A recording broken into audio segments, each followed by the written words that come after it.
Hi, welcome back. Let's start with this chapter which is human development. इस chapter के through हम cover करने वाले हैं ह्यूमन डेवलपमेंट के टॉपिक को और हम समझेंगे डिफरेंट स्टेजेस और अलग अलग साइकोलॉजिस्ट्स ने क्या क्या अपना कंट्रीब्यूशन दिया है towards understanding this topic.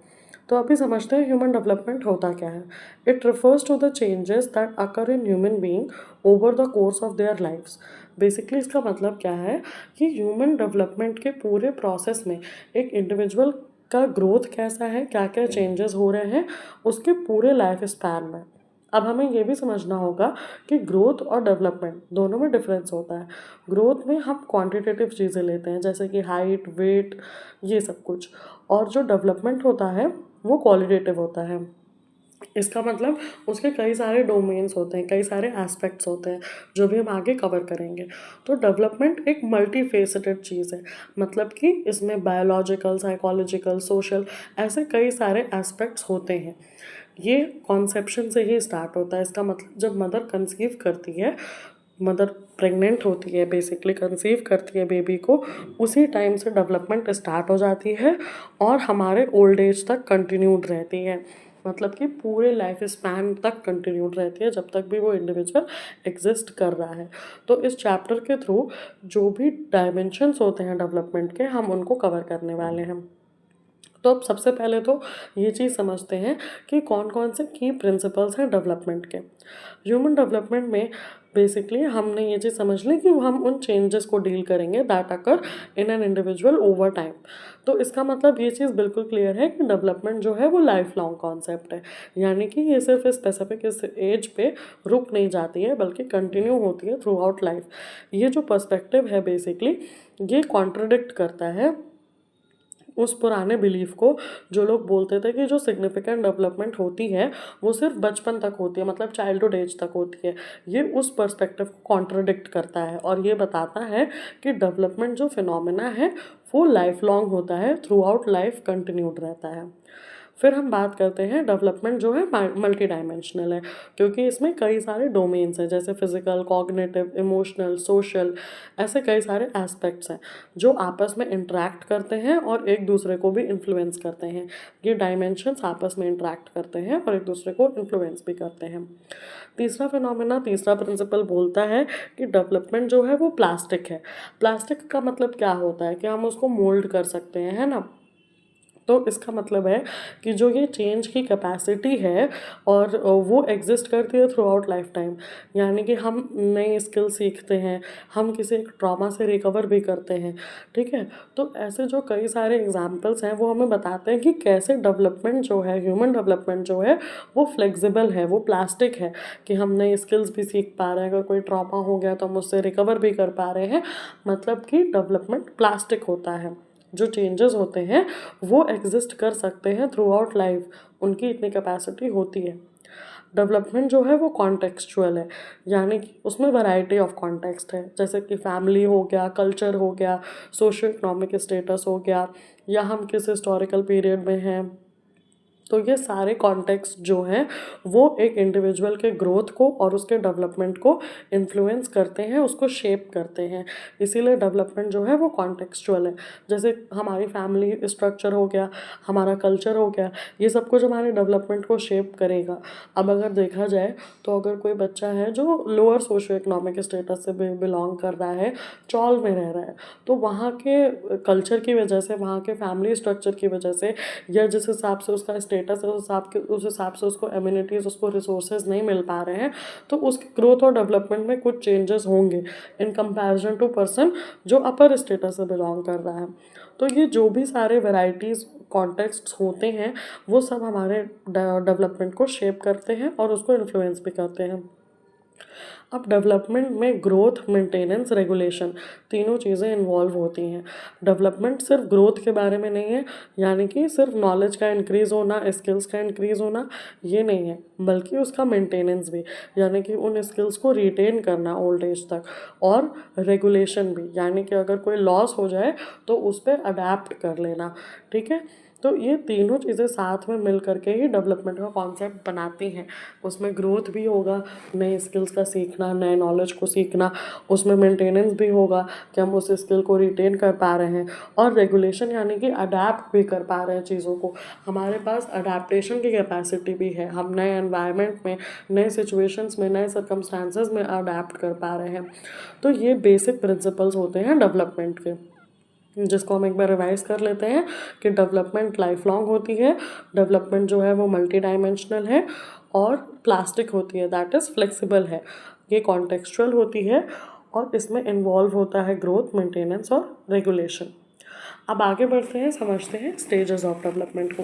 Development को हम कई डिफरेंट स्टेजेस में डिवाइड कर सकते हैं based on chronological age. Chronological age क्या होती है? जो मेरी प्रेजेंट टाइम में एज है, जो मेरी बायोलॉजिकल एज है, मेरे बर्थ के बाद से जो मेरी एज अभी है वो मेरी क्रोनोलॉजिकल एज कहलाती है। मेंटल एज क्या होती है? जो हमने आईक्यू में पढ़ा था, मेंटल एज डिफरेंट होती है कि मेरा जो मेंटल कैपेसिटी है वो मेरा मेंटल एज होगा।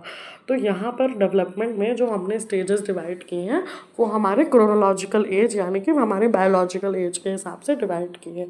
हर एक स्टेज जो होती है वहाँ पे स्पेसिफिक डेवलपमेंटल माइलस्टोन होता है, यानी कि कुछ एक ऐसी चीज़ें होती हैं, कुछ एक ऐसे एस्पेक्ट्स होते हैं हमारे कि जो हम एक तरीके से उसको जब अचीव कर लेते हैं तो वो एक तरीके का माइलस्टोन होता है कि हाँ हमने ये स्टेज अच्छे से कवर कर ली है, या इसके चीज़ें हमने अच्छे से, वो ग्रोथ हमारे अंदर आ गई है, तो वो एज एप्रोप्रिएट होती है। और उसके कई सारे एस्पेक्ट्स होते हैं।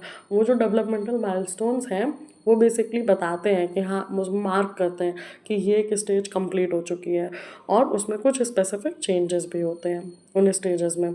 तो सबसे पहले अगर हम समझते हैं, आता है प्रीनेटल स्टेज, प्रीनेटल पीरियड, यानी कि जब मदर ने कंसीव किया बच्चे को, वो वहाँ से लेकर के जब तक बर्थ हुआ, बच्चा पैदा हुआ 9 महीने पे अप्रॉक्सीमेटली, तो वो जो ड्यूरेशन है वो मेरा प्रीनेटल पीरियड होगा। अब इस प्रीनेटल स्टेज पे भी 3 स्टेजेस होते हैं, जैसे कि जर्मिनल स्टेज, यानी कि पहला वो 2 हफ्ता जो कॉन्सेप्शन के तुरंत बाद होता है, जहाँ पे जाइगोट फॉर्मेशन होता है और वो मल्टीप्लाई करता है। फिर आता है एम्ब्रियोनिक स्टेज, यानी कि जो तीसरे हफ्ते से 8वें हफ्ते तक चलता है, जहाँ पर मेजर ऑर्गन्स ग्रो हो जाते हैं, बॉडी सिस्टम धीरे धीरे डेवलप करना स्टार्ट कर देता है। फिर आता है फीटल स्टेज, जो 9वें हफ्ते से लेकर के बर्थ तक चलता है। फीटस जो है वो रैपिडली ग्रो करता है और ऑर्गन्स जो है वो मैच्योर होते हैं। तो बेसिकली ये 3 स्टेजेस आते हैं हमारे प्रीनेटल पीरियड में। अब अगर हम बात करें, जब तुरंत बर्थ होता है ना, उसको हम नियोनेटल या नेटल स्टेज बोलते हैं, कि जब तुरंत डिलीवरी हुई, और डिलीवरी के 2 दिन जो हम लोग टाइम ड्यूरेशन लेते हैं वो हमारा पोस्ट नेटल स्टेज कहलाता है।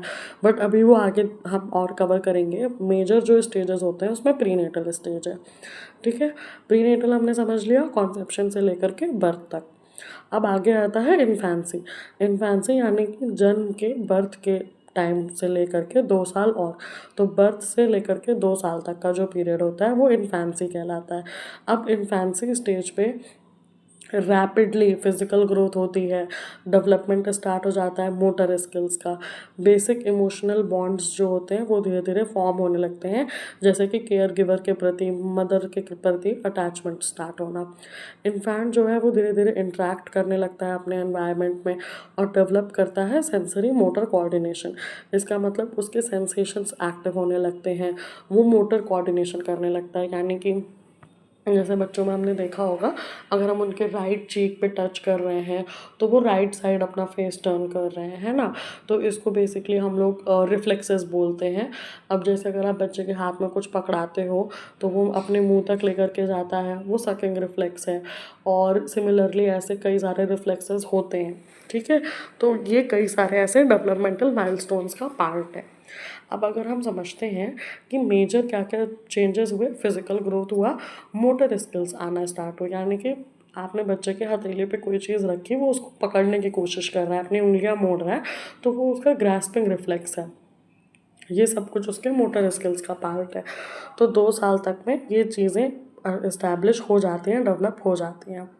अब हम बात कर लेते हैं अर्ली चाइल्डहुड की। अर्ली चाइल्डहुड यानी कि 2 से 6 साल तक का पीरियड। इस स्टेज पे बच्चा जो है धीरे धीरे एक्सपीरियंस करने लगता है फिजिकल ग्रोथ अपने इन्फेंसी के कंपैरिजन में थोड़ा सा स्लो, लेकिन कॉग्निटिव डेवलपमेंट जो है वहाँ पर धीरे धीरे सिंबॉलिक थॉट्स आना हो स्टार्ट हो जाते हैं, जैसे कि लैंग्वेज का डेवलपमेंट, या फिर बच्चे इमेजिनेटिव प्ले स्टार्ट कर देते हैं, गुड़िया गुड्डा के खेल खेलना या ऐसे छोटे छोटे खेल खेलना। बाकी इनमें ईगो सेंट्रिज्म भी स्टार्ट हो जाता है, यानी कि वर्ल्ड को ये देखते हैं अपने पर्सपेक्टिव से, इनको सब चीज़ें अपने लिए चाहिए होती हैं। मेरा तुम्हारा स्टार्ट हो जाता है ना बेसिकली कि मेरी मम्मी है, मेरे पापा हैं, या मेरा टॉय है। तो ये सब कुछ ईगो सेंट्रिज्म का पार्ट है, या इनको मतलब बेसिकली ये लगता है कि इनकी जो पूरी वर्ल्ड है वो इनके पर्सपेक्टिव से वो देख पा रहे हैं। सोशल डेवलपमेंट भी यहाँ पे होता है, जैसे कि जेंडर रोल्स के बारे में समझना कि हाँ ये लड़कों के लिए होता है, वो लड़कियों के लिए होता है, और धीरे धीरे वो सेल्फ रेगुलेशन के स्किल्स डेवलप करने लग जाते हैं। तो ये हो गया अर्ली चाइल्डहुड पीरियड, जो कि 2 से 6 साल तक चलता है। अब हम बात करते हैं मिडिल चाइल्डहुड की। मिडिल चाइल्डहुड 6 से 12 साल तक का ड्यूरेशन होता है। इस स्टेज पे बच्चा एक्सपीरियंस करता है कि जो उसका फिजिकल ग्रोथ का पीरियड है वो अब स्टेबल हो चुका है।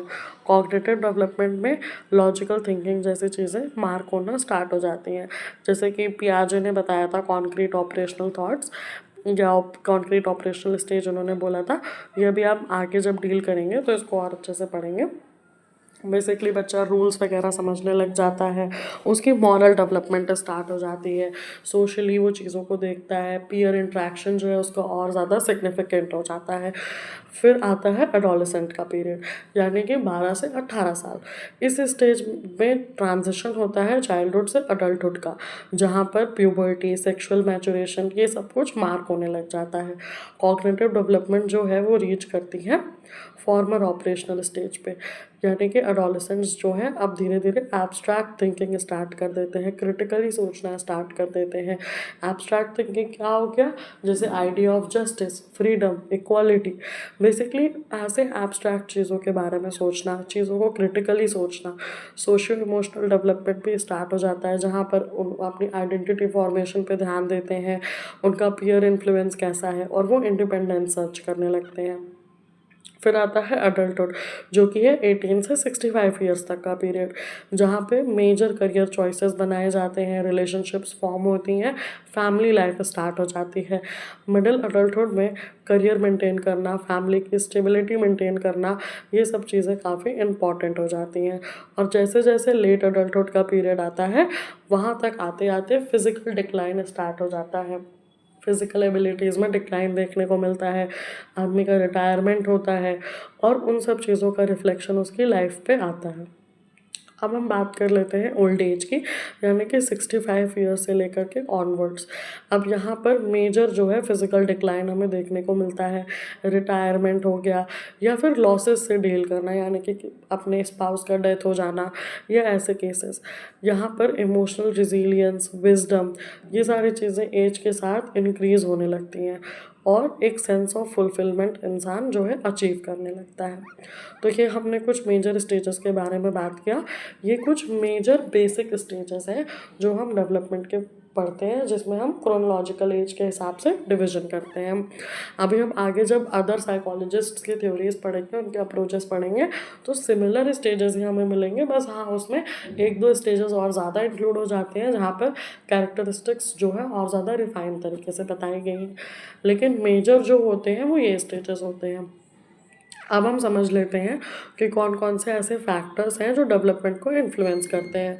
तो कई सारे फैक्टर्स इन्फ्लुएंस कर सकते हैं, जैसे कि हेरिडिटरी, यानी कि जेनेटिक इनहेरिटेंस। मुझे अपने जेनेटिक जीन्स के थ्रू अपने पेरेंट्स के क्या मिला है, कौन से ऐसे फिजिकल कैरेक्टरिस्टिक्स मिले हैं, जैसे कि मेरी हाइट, वेट, इंटेलिजेंस, या फिर कोई प्री डिस्पोज डिजीज़, यानी कि अगर मेरे पेरेंट्स को डायबिटिक इशू है या कोई ऐसी क्रॉनिक हेल्थ इशू है, तो जीन्स जो है बेसिकली वो इंडिविजुअल के डेवलपमेंट का एक ब्लूप्रिंट प्रोवाइड करते हैं, इसीलिए उनका मेजर इन्फ्लुएंस हमें देखने को मिलता है। नेक्स्ट होता है एनवायरनमेंट, यानी कि कैसे एनवायरनमेंट में मैं रह रही हूँ, मेरे फैमिली, मेरा कल्चर कैसा है, मेरे आसपास के दोस्त कैसे हैं, मेरा सोशो इकोनॉमिक कंडीशन कैसा है, ये सब कुछ मेरे ओवरऑल प्रोसेस को शेप करेगा। अर्ली चाइल्डहुड के जो एक्सपीरियंसेस होते हैं, जो हम एक्सपीरियंस करते हैं अपने बिल्कुल अर्ली चाइल्डहुड फेज़ में, उनका एक प्रोफाउंड इफेक्ट देखने को मिलता है हमारे लेटर डेवलपमेंट में। जैसे हमने कई साइकोलॉजिस्ट की थ्योरीज के बारे में पढ़ा है, तो हमने वहाँ देखा है कि कैसे अर्ली चाइल्डहुड पीरियड जो होता है, वहाँ पे जो बच्चा चीज़ें फेस किया होता है, जो एक्सपीरियंस किया होता है, वो कहीं ना कहीं उसके पर्सनैलिटी में मैनिफेस्ट होता है, उसके डेवलपमेंट में मैनिफेस्ट होता है।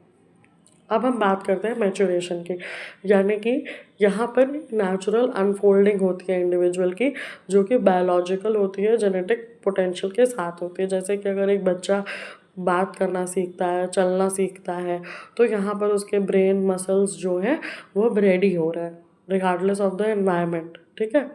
तो ये हो गया उसका मैच्योरेशन। लर्निंग होती है बेसिकली कि यहाँ पर चेंज आता है बिहेवियर में, अंडरस्टैंडिंग में, एक्सपीरियंस के साथ।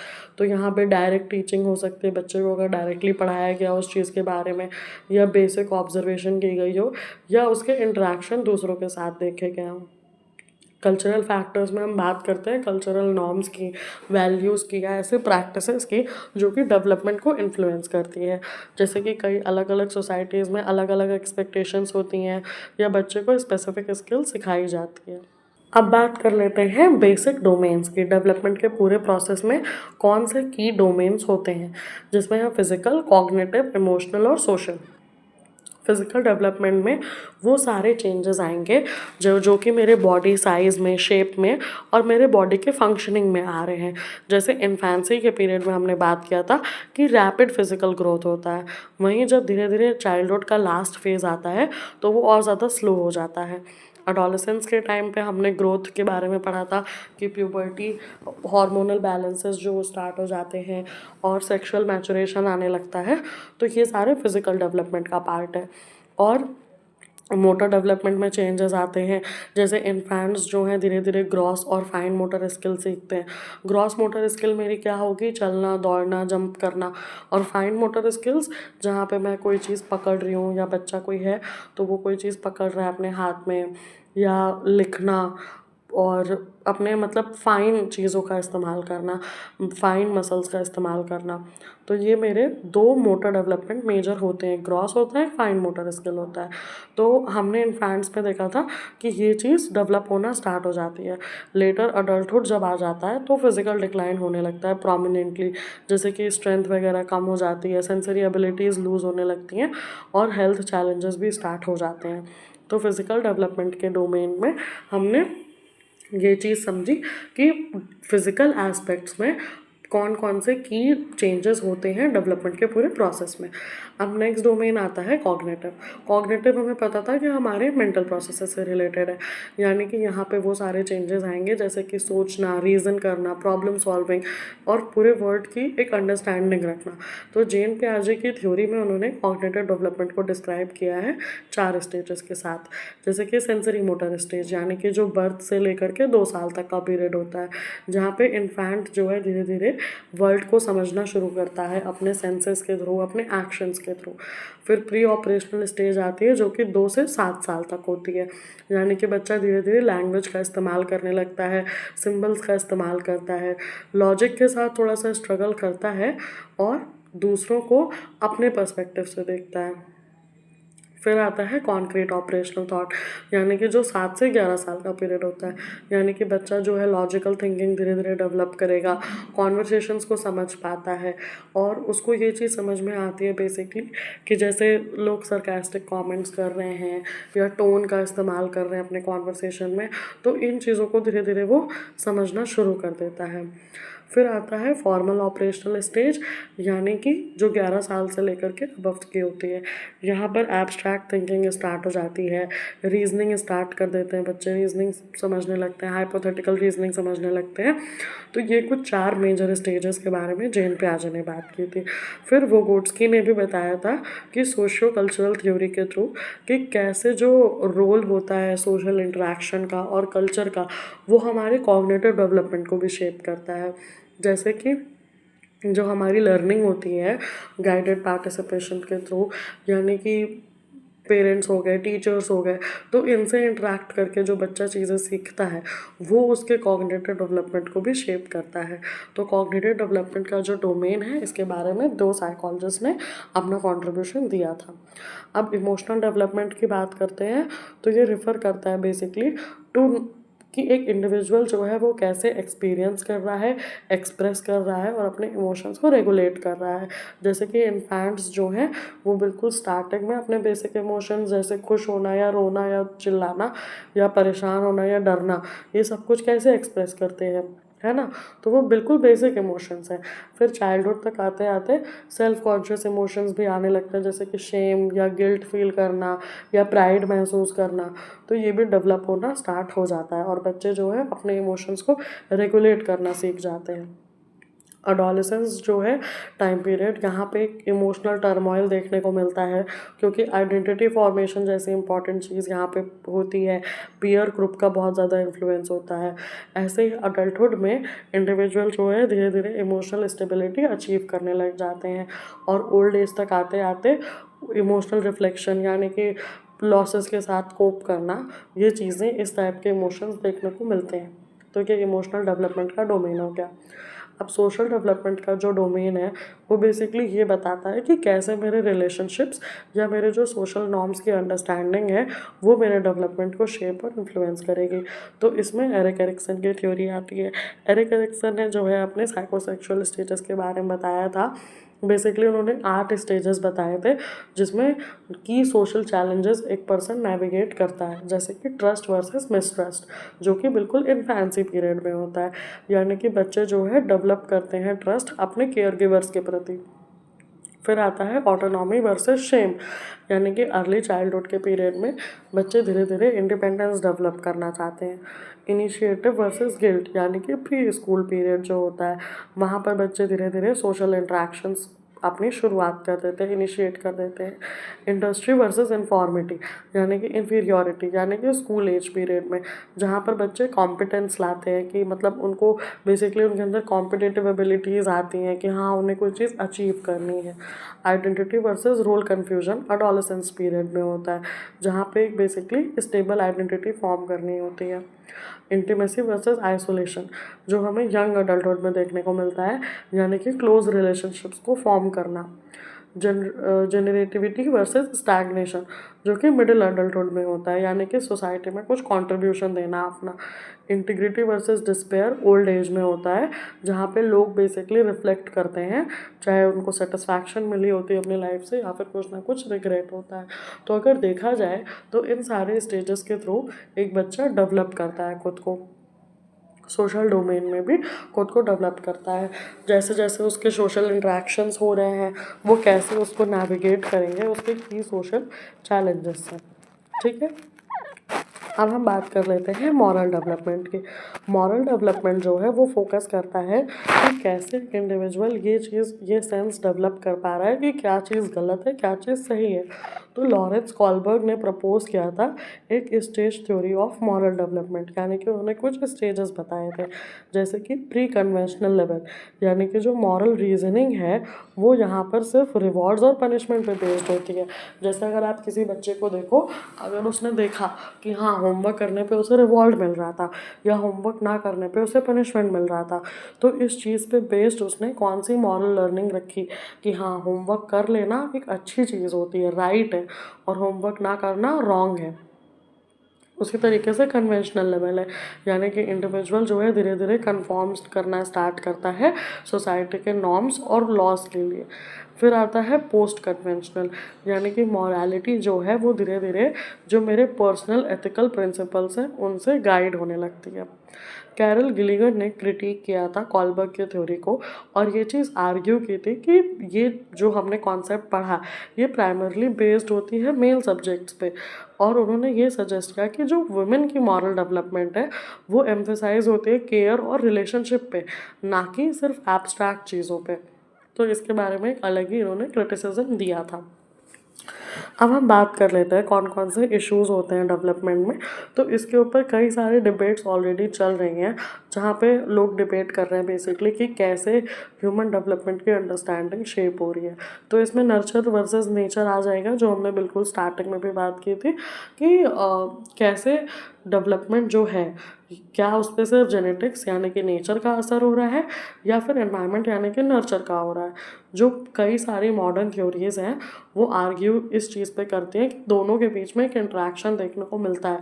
सिर्फ जेनेटिक्स अकेले नहीं कर सकता और सिर्फ एनवायरनमेंट अकेले नहीं कर सकता, नेचर और नर्चर दोनों का एक इंट्रैक्शन रहता है। फिर आता है कंटिन्यूटी वर्सेस डिसकंटिन्यूटी, यानी कि डेवलपमेंट जो है क्या वो ग्रेजुअल है, कॉन्टीन्यूस प्रोसेस है, या फिर उसके कई अलग अलग स्टेजेस हैं और एक स्टेज पे आके वो रुक जाती है। तो इस चीज़ पे भी डिबेट चल रही है।